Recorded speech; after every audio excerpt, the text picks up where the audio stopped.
terancam lagi, jadi menu makan siang. Jumpa lagi saudaraku dalam renungan harian. Salam sehat penuh rahmat Tuhan sertamu. Untuk renungan hari ini, saya memberikan judul Terancam, yang didasarkan pada kitab Nabi Yeremia pasal 17 ayat 8. Ia akan seperti pohon yang ditanam di tepi air, yang merambatkan akar-akarnya ke tepi sungai, dan tidak takut akan datangnya panas terik, yang daunnya tetap hijau, yang tidak khawatir dalam tahun kekeringan, dan yang tidak berhenti menghasilkan buah. Saudaraku, ketika masih tinggal di asrama semasa menjalani pendidikan teologi, ada salah satu menu olahan sayuran yang cukup sering hadir di meja makan saat makan siang di asrama dahulu. Menu ini adalah terancam. Terancam merupakan makanan khas Jawa Tengah yang mirip dengan urap. Biasanya terancam terdiri dari sayur-sayuran mentah seperti kacang panjang yang dipotong-potong kecil, mentimun yang dipotong dadu, tauge, dan daun kemangi yang disajikan dengan parutan kelapa tua serta bumbu halus yang harum. Memang, setiap kali menu ini dihidangkan, selalu muncul komentar, "Yah, terancam maneh, terancam maneh." Artinya, ya terancam lagi, terancam lagi. Maklum, pada waktu itu kami belum memahami maknanya. Seiring dengan perjalanan pelayanan, saya semakin memahami makna dari sayur terancam ini. Sayur terancam ternyata melambangkan kesegaran, kebersamaan, dan keharmonisan. Sayuran mentah yang digunakan dalam terancam menggambarkan kehidupan yang segar dan penuh energi. Sementara parutan kelapa tua melambangkan kelembutan. Sampai di sini, saya harus menertawakan kebodohan diri sendiri setiap kali mengingat menu makan siang di asrama dahulu. Mungkin saja almarhumah Ibu Hadi, ibu asrama kala itu, berharap agar kami para mahasiswa teologi itu selalu segar penuh energi selama menjalani pendidikan teologi, dapat saling mendukung dan menguatkan sesama mahasiswa teologi, serta belajar untuk hidup dalam kerukunan dan keharmonisan. Saudaraku, filosofi terancam ini mengingatkan kita tentang sikap iman kepada Tuhan.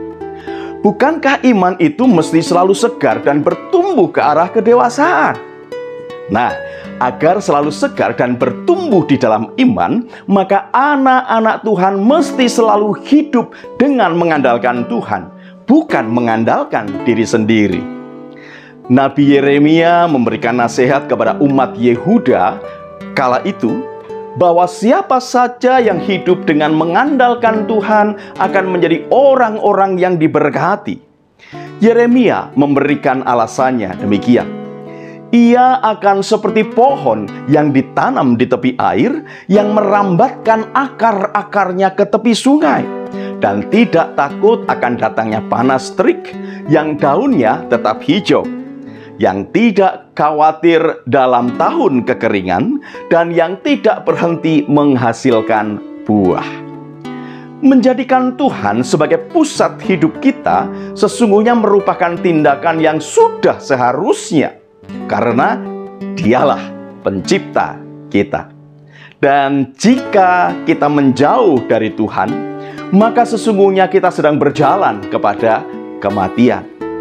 Apa yang disampaikan oleh Yeremia ini menarik untuk diperhatikan, yaitu bahwa meski ditanam di tepi air, pohon itu sendiri merasa perlu merambatkan akar-akarnya ke tepi sungai. Melalui akar-akarnya, pohon ini tetap berusaha untuk mendekati sumber hidupnya. Demikianlah seharusnya sikap iman kita. Sebagai pengikut Kristus, Kita mesti berupaya untuk selalu dekat dengan Tuhan dan menjadikannya sebagai pusat kehidupan kita. Kita mesti selalu mengingat bahwa sesungguhnya sejak awal kita diciptakan untuk bersekutu dan bukan berseteru dengan Allah. Saudaraku, kiranya sajian sayur terancam hari ini menggugah kesadaran kita semua untuk selalu menjalani hidup dengan semangat, karena diwarnai oleh kesegaran, kebersamaan, dan keharmonisan sebagai berkat dari kedekatan kita dengan Tuhan, Sang Sumber kehidupan. Oh ya, bagi yang telah memasuki dan menjalani kehidupan pernikahan, terancam juga melambangkan harapan akan kehidupan pernikahan yang sehat, segar, dan penuh dengan berkah. Semua harapan itu dapat terwujud apabila kita tidak mengandalkan kekuatan diri sendiri, melainkan dengan pertolongan Tuhan. Mari kita selalu berupaya dekat dengan Tuhan. Selamat berjuang, saudaraku. Tuhan Yesus memberkati. Salam guru dan keluarga.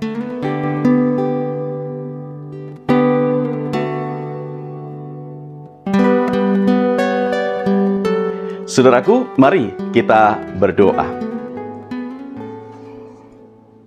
Ya Tuhan, kami rindu agar iman percaya kami senantiasa segar, sehingga kami mampu menghadapi dan mengatasi berbagai macam tantangan kehidupan. Kami rindu untuk menjadi seperti pohon yang ditanam di tepi air dan akar-akarnya merambat untuk mencari sumber air. Kiranya Roh Kudus menolong kami untuk dapat mewujudkan sikap iman yang terarah kepada Tuhan. Terima kasih Tuhan Yesus. Amin.